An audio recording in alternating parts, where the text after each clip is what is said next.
Hello everyone, this is Shilpa B. So let us go for the next topic in file structure, that is fundamentals of file structure concept, fields and record organization. So let us go for the field structure initially. We have four different methods in order to give the structure to field. So what exactly the field is? Field is nothing but it is the smallest part in the file system where your files will be the collection of records, and the records are the collection of field. Field is nothing but the data is stored in different fields. Okay, so the smallest part in your file system is nothing but the field. So if you consider a complete file system, if you consider a complete file, then you will be having number of records in your files. All these are the records. Okay, you have record 1, record 2, 3, 4 now, and in each record, this record contains so many number of data. How that data is divided, that is differentiated using number of fields. So you will be having field, say if I write like this, you will be having field 1, field 2, field 3, 4 and 5. Now this is the field 1 where it might be your name, USN, age, semester, branch. 5 different fields. So that is nothing but field. So how exactly we can give the structure to the field? That is, there are different several types of field structure. The first one is force the field into predictable length. Fix its length. Fix the length of field. Next, begin each field with the length indicator. So it might not be fixed. Place a delimiter at the end of each field to separate it from the next field. Use keyword equal to value. That is the fourth thing. Let us see one by one.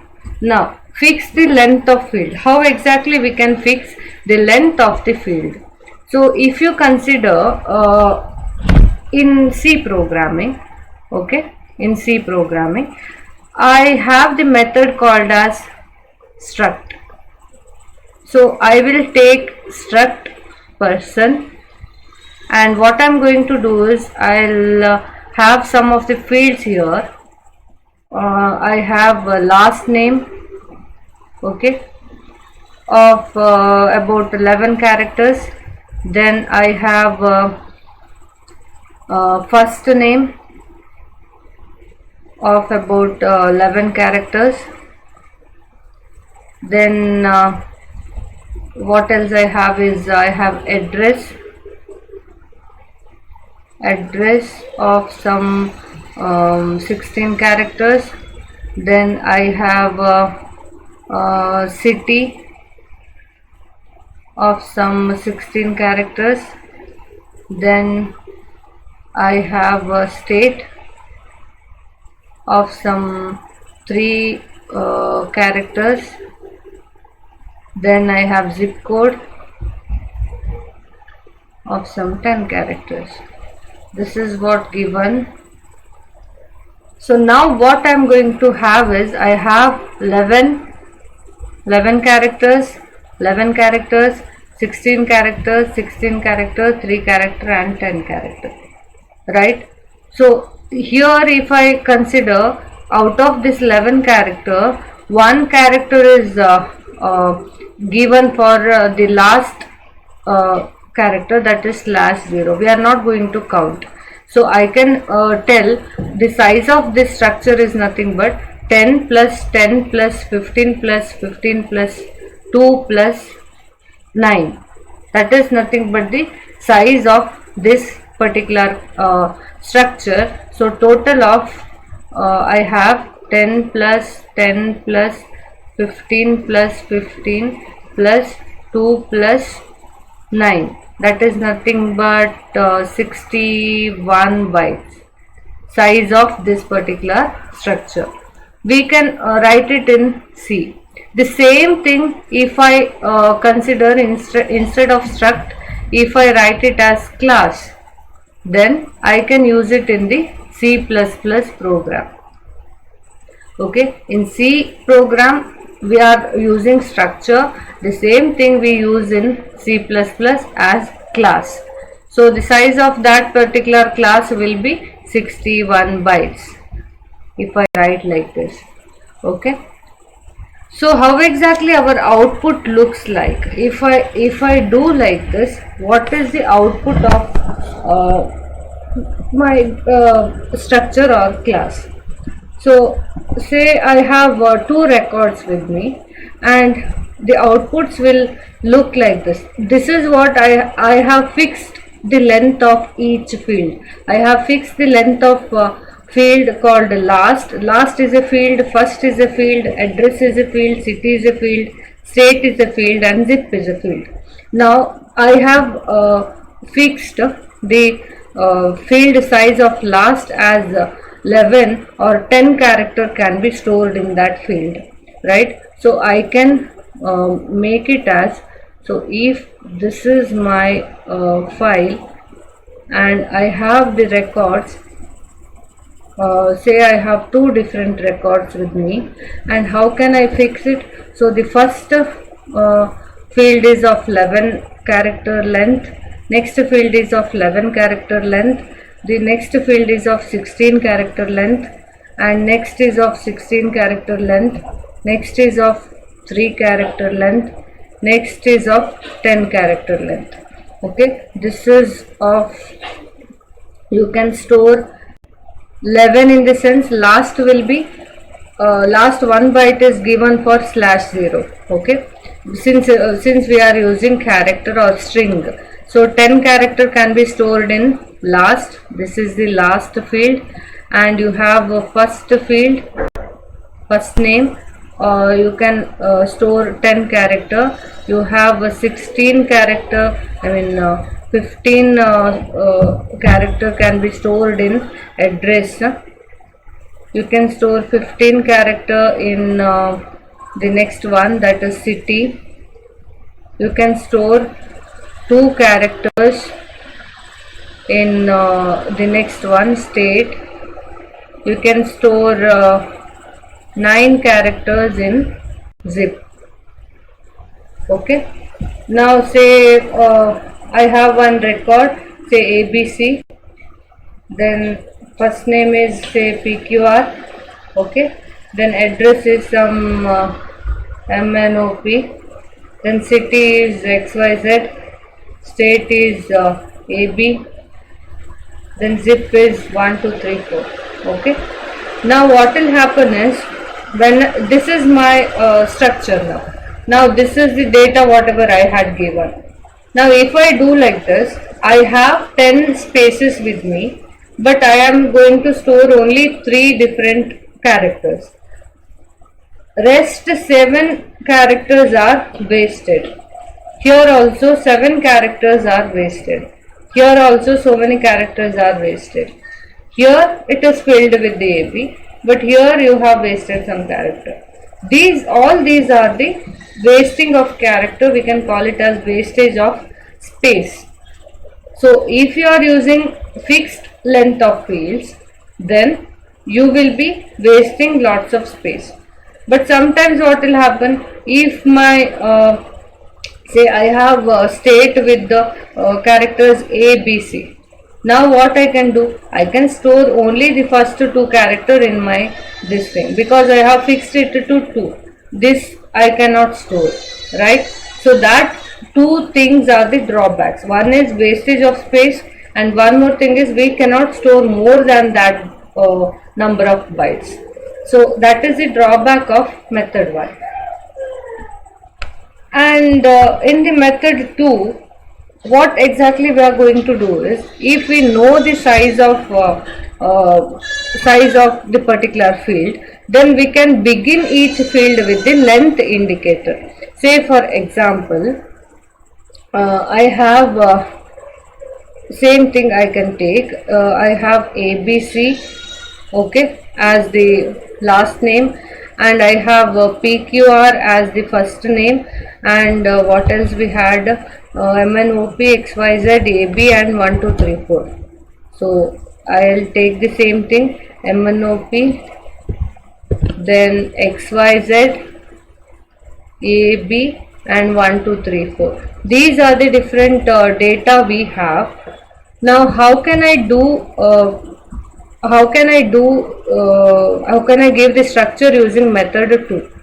So I know that I have 3 characters in my field last. So I'm going to fix the field using length indicator as 03, and I'm writing the next characters ABC. Then once again in the second field I have 3 characters, so I will write 03 and PQR. In the next one I have 4 characters, 04 and MNOP. Next I have XYZ, 3 characters, 03 and XYZ, and next I have 2 characters, 02 and AB. Next I have 4 characters, 04 and 1 2 3 4. This is my first record. Okay. In the same way, if I have the second record, I'll fix using the length indicator. We can call this as length indicator. Length indicator, which indicates the length of the particular field. Okay. So this is the method 2. Fine. And what exactly the method 3 is? Separate the fields with the delimiter. Delimiter is nothing but it is the separator between two different fields. So for example, I'll consider the same example. I'll take the same example of ABC, PQR, then MNOP, XYZ, then we have AB, and 1 2 3 4. These are the example whatever I had taken. So how can I give the separator? We call it as delimiter, which will act as the separator between two fields. So I want to see here you have used the length indicator. So instead of length indicator, I am using delimiter. So delimiter is nothing but, why we are using delimiter? Because here if you are using length indicator, the previous drawback is gone. That is, there is no wastage of space.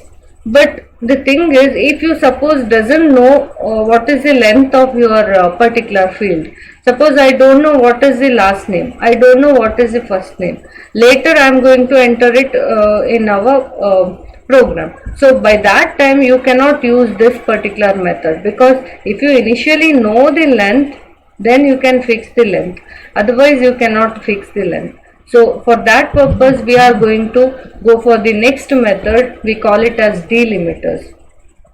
So delimiter is nothing but separator between two different fields.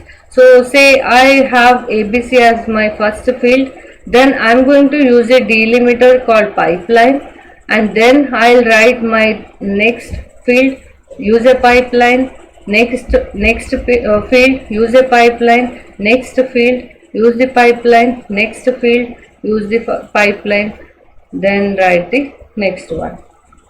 Okay. So this is nothing but the delimiters, which will be acting as a separator between two different fields.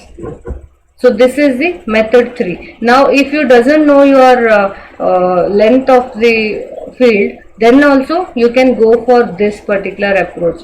You can have any number of characters here. After that you are going to specify, after writing the field, you are going to specify a delimiter that shows the end of that particular field and starting of the next field.